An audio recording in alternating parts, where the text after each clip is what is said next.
നമസ്കാരം. Latin American രാഷ്ട്രീയത്തെയും ആഗോള നയതന്ത്രത്തെയും പിടിച്ചുലച്ചുകൊണ്ട് Venezuelan president Nicolas മഡുറോയെ US പ്രത്യേക സേന പിടികൂടി.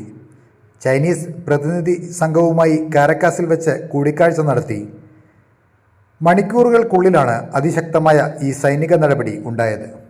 അമേരിക്കൻ പ്രസിഡന്റ് ഡൊണാൾഡ് ട്രംപ് തന്നെയാണ് ഈ വിവരം ഔദ്യോഗികമായി ലോകത്തെ അറിയിച്ചത്.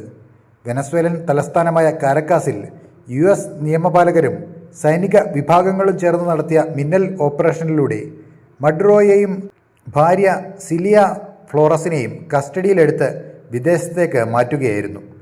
അറസ്റ്റിന് തൊട്ടു മുൻപ് ചൈനീസ് പ്രത്യേക പ്രതിനിധി ക്യു സിയാവോക്കിയുമായി മഡുറോ ചർച്ച നടത്തിയിരുന്നു. ഊർജ്ജ മേഖലയിലെ കരാറുകളും അമേരിക്കൻ ഉപരോധത്തെ മറികടക്കാനുള്ള തന്ത്രങ്ങളുമായിരുന്നു ചർച്ചാ വിഷയം. ഈ കൂടിക്കാഴ്ച അവസാനിച്ച ഉടനെയായിരുന്നു US സേനയുടെ ആക്രമണം. മയക്കുമരുന്ന് കടത്ത്, അഴിമതി, മനുഷ്യാവകാശ ലംഘനങ്ങൾ തുടങ്ങിയ ഗുരുതരമായ കുറ്റങ്ങൾ ചുമത്തി 2020 അമേരിക്ക മഡുറോയ്ക്കെതിരെ കുറ്റപത്രം സമർപ്പിച്ചിരുന്നു. അദ്ദേഹത്തെ പിടികൂടാൻ സഹായിക്കുന്നവർക്ക് $15 ദശലക്ഷം പ്രതിഫലവും പ്രഖ്യാപിച്ചിരുന്നു. ഈ നിയമ നടപടികളുടെ തുടർച്ചയായാണ് ഇപ്പോഴത്തെ അറസ്റ്റ് എന്നാണ് US വ്യക്തമാക്കുന്നത്.